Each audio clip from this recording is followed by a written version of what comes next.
Hello, my name is Kelsey LaCour, and with me is my partner, Deanne Griswold. We are the co-founders of Your Best Proposal, and we are here to present you our consulting proposal for the St. John the Compassionate Mission. We would first like to discuss with you what we understand about the situation St. John the Compassionate Mission is facing. Father Roberto, founder and executive director of 27 years, is coming to the end of his time with the organization. While he has been the face of the mission, he has also been the driving force behind it, its heart and soul. We understand that finding his replacement is a delicate process that needs to be executed efficiently in order to make it a smooth transition. The mission's strategic succession plan should intertwine with St. John's community, their culture, and both their values and those of Father Roberto's mission, to enable positive change and expand the organization's ability to serve. We are here to create a strategic plan that will help the mission find and develop his replacement into someone that the board and the community have faith can keep the organization's tight-knit community all while taking it to new levels. While it is important to stand true to the roots that built this organization, we understand that the board and leadership council also want to see it grow. They want to help the organization evolve with the community so it can meet its needs. It needs to increase funding and volunteer management. While it wants change and growth, it also wants to keep the mission's culture alive. This is just as important to Father Roberto as the growth is. It is very important to the organization to keep its true mission and values intact. Father Roberto built this from the ground up and does not want to see it lose its passion, love, and risk-taking, and they want to keep that. The bakery represents the mission and the cultural values of St. John's and must be tactfully located, possibly relocated, or expanded in its ability to serve. Father Roberto, the board, and leadership council have indicated the bakery as a key strategic issue and indicated its need for increased funding. Our first objective is to develop a succession plan that optimizes St. John's board and servant leadership. As I previously mentioned, we would like to develop a succession plan that not only evolves and helps it grow, but sticks to the roots of what the St. John the Compassionate Mission holds true. We would also like to foster relationships with key stakeholders already loyal to St. John's. We don't want the organization to become something foreign to them, so we want them to be part of the process in this evolution of the organization. What makes St. John's so special is its community, and we do not want to lose the community in this restructure. Lastly, but not least, we would like to increase fundraising and volunteerism through St. John's community. This objective is pretty straightforward. We would like to get more money in and do more events that bring money into the organization, as well as get more volunteers and have the volunteers that are already working with the mission to come in more. Our main objective is to find a model that fits best with your organization's needs and goals. We understand that you would like to remain true to the organization's roots, and we will respect that. We want to give Father Roberto's predecessor a good period of training before having him take over so he is comfortable and prepared for what the job is. We also want to find a new path for the organization, all while staying true to itself, but while growing and staying relevant. Next, I'm going to talk to you guys a little bit about the metrics of these objectives that I just laid out for you.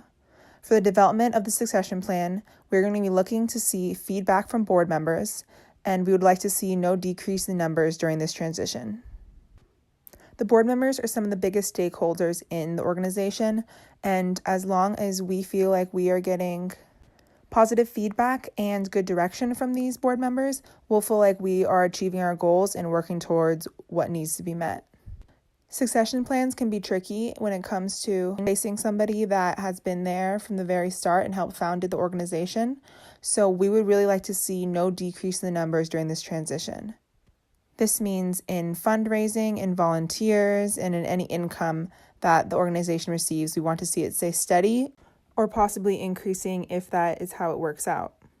The metrics we have set in place for fostering relationships with key stakeholders are that we are going to set up meetings with stakeholders, make sure they're all set, and we have the opportunity to sit down with them, hear their input, and hear their feedback. And another good metric to see if we are reaching this goal is if the stakeholders are making donations matching above or normal. Additionally, we would like to see the number of people attending the mission rising. Next, we have some graphs that show the metrics we are trying to hit in terms of increasing fundraising and volunteerism through the St. John's community.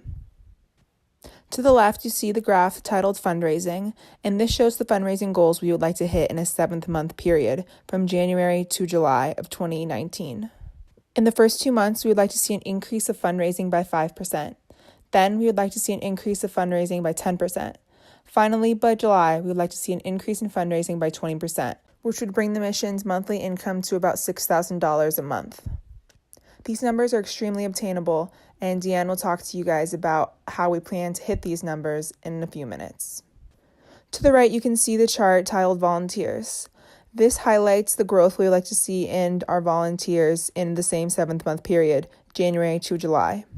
We would like to see an increase of 5 new volunteers a week, which would lead us to about 85 volunteers by July. Now, this doesn't mean that we have 85 volunteers actively coming in every single week. This means that we have a total of 85 consistent volunteers that come in and help the mission. So in addition to seeing new volunteers, we would also like to see 50% of our current volunteers come in 1 extra day a week.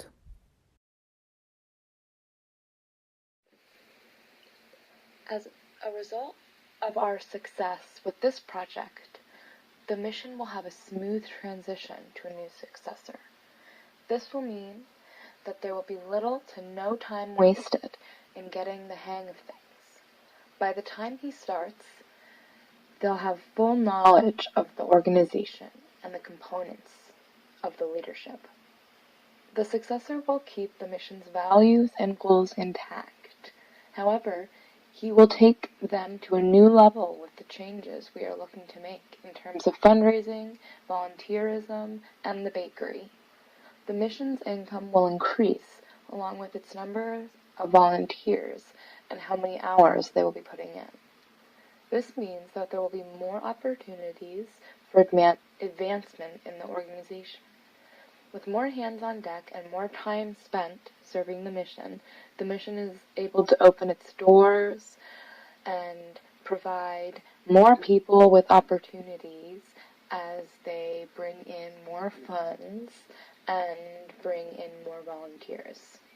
This is a great way to keep stakeholders involved and loyal, and this methodology will keep the tradition of the mission in place and enhance its ability to impact the organization's leadership and the organization's community.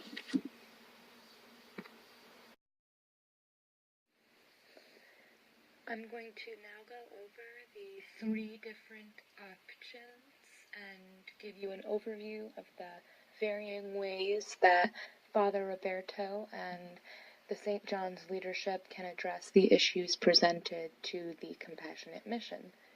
The first option listed is strategic, and this involves getting the organization on Volunteer Match in order to reach more volunteers.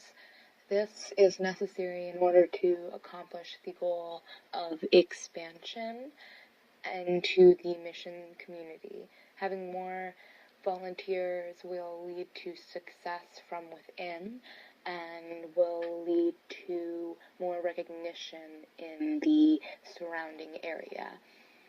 Volunteer Match can be used to reach people who are interested in helping expand the bakery and can reach people who are interested in baking and merchandising and servicing, managing the bakery.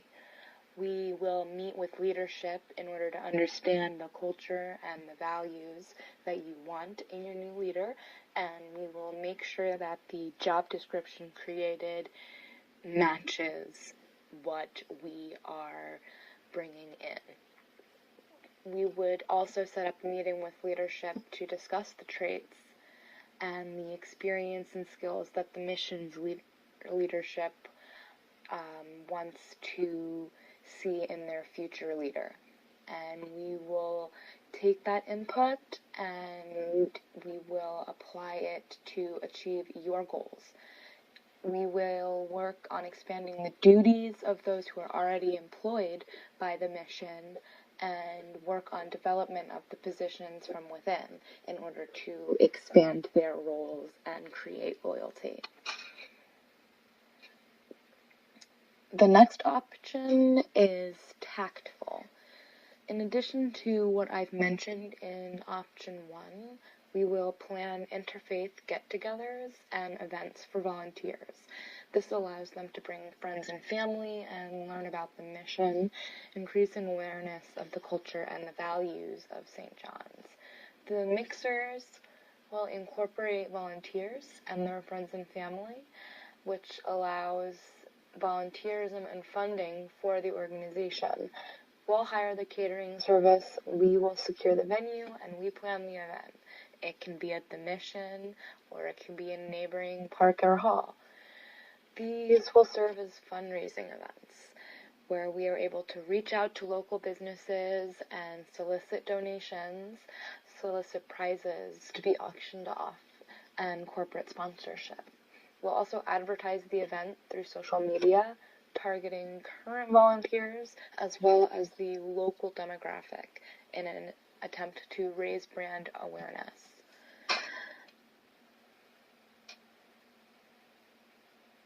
Finally, option 3 is execution. In addition to options 1 and 2, we will oversee the development of the organization's most active volunteers in order to see them reach their full potential within St. John's. By creating a development plan for the volunteers, they'll be able to grow from within the organization, and they'll be put into a position to grow into a full-time management or leadership position. The mentorship program will involve the older members of the organization working with younger volunteers to expand the position within the company on both the upper management end and the volunteer end. By bringing in every candidate that might be possible as a good fit for the mission, that would waste time.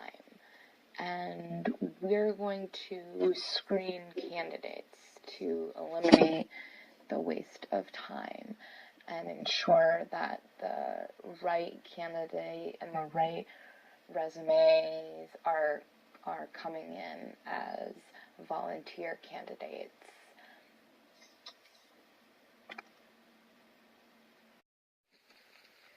We have enclosed 2 copies of the potential methodologies and options for the final proposal for you to hold on to and to reflect on, in addition to our agreement that we reached during our prior correspondence. We've also forwarded an electronic version of the potential methodologies and the presentation. Please select the option that you prefer and return one of the copies that we have already signed via the FedEx envelope enclosed. Take your time in deciding. We are prepared to begin within a week of your acceptance, and we are a phone call away. Please note that the proposal is copyrighted, so do not share this with anyone outside of St. John's, and it is our intellectual property, so it's not intended to be shared outside of the mission for any reason without our approval.